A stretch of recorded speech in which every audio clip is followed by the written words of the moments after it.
A very good morning to all of you. How are you doing? Hope you all are fine. Now today we are going to talk about electric propulsion, where a synchronous motor is a drive for the propulsion. We have already discussed in earlier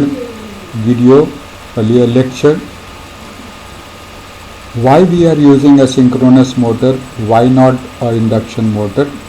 We have viewed it from two points of view. One is the operational point of view and other is the economical point of view. And from there we have taken a decision that synchronous motor is the most suitable motor in AC for electric propulsion. Now this motor should be able to, the synchronous motor which is coupled to the propeller must be able to fulfill the requirement of maneuvering, that is variable speed and the reversal of direction for ahead and astern movement of the ship. Now for getting the variable speed, one of the requirement of maneuvering, we are using a frequency converter. We have already discussed about the various frequency converters: PWM, static frequency, and cycloconverter. Okay. PWM is AC, DC, AC type. Static is AC, DC, AC type. Cycloconverter is AC, AC type. So we are using this, and we have also discussed that the frequency converter we are using for varying the frequency. Okay. So by using this we can get a variable frequency. And why we are using this frequency converter? Because we have to fulfill the requirement of maneuvering, that is variable speed, and we know for any AC motor the speed is equal to 120 F by P, and for a particular design motor the number of poles are fixed, 120 is fixed, so N is directly proportional to F. Okay.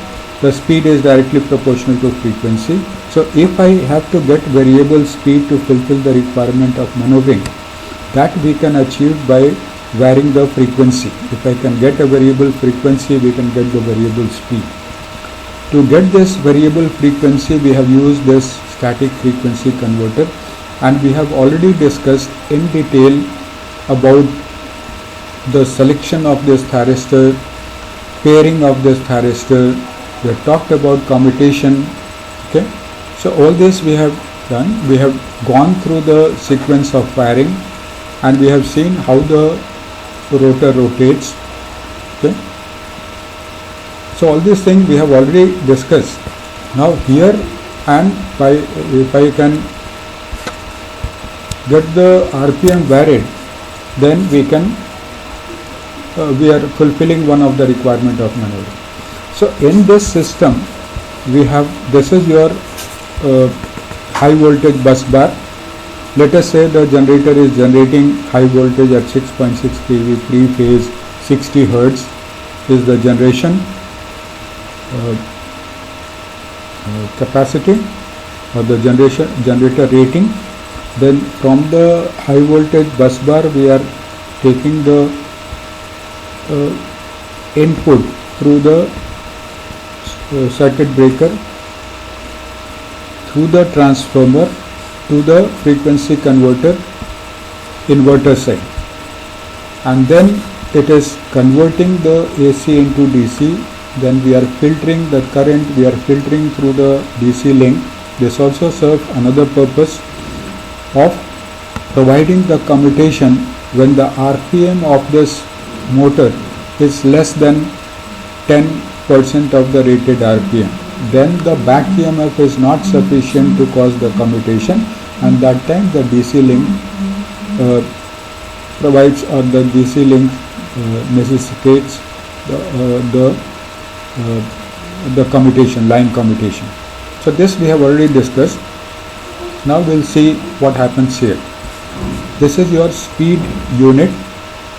This is your computer controlled regulator. this has got a feedback from the PMS.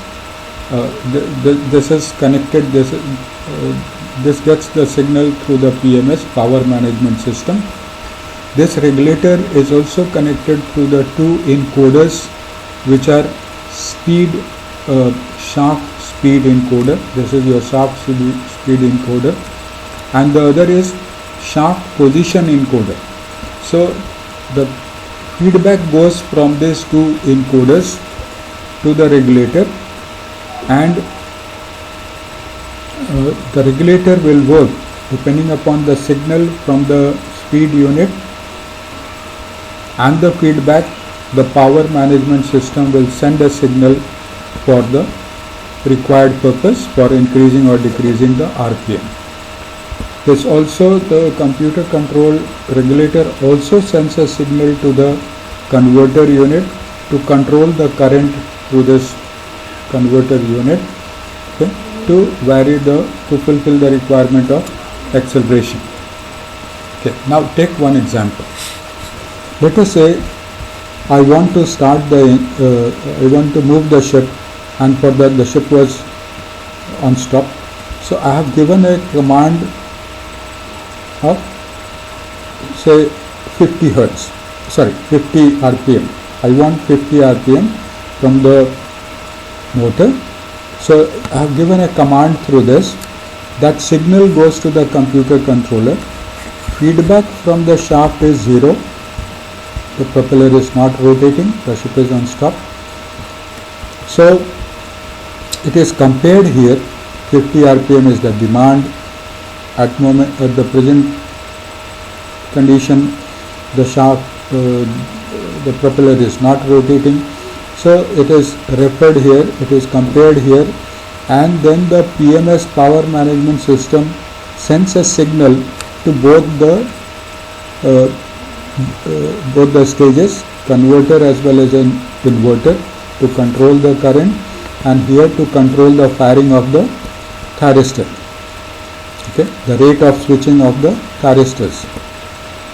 So if here it is 50, this is 0, so it will send a signal to the inverter unit so that the firing rate can be increased, and it will keep on increasing. As it increases, the pulse of supply goes to the stator winding, the salient pole is excited, so the torque is created, and the the rotor starts rotating, propeller starts rotating.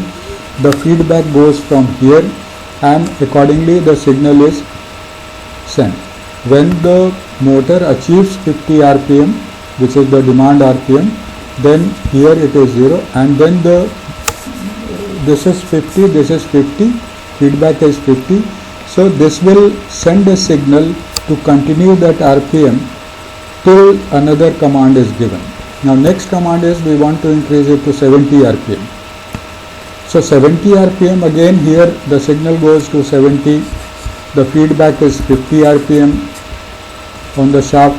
So this PMS will increase the signal, the firing rate will increase, and till such time this RPM of the propeller comes to 70 RPM, and then it will be rotating at 70 RPM. So this is how the propulsion that goes. Now if I want to change to fulfill the second requirement, that is reversal of direction of the propeller, so that we can get astern movement. So in that case, what is done is, it can be done in two ways.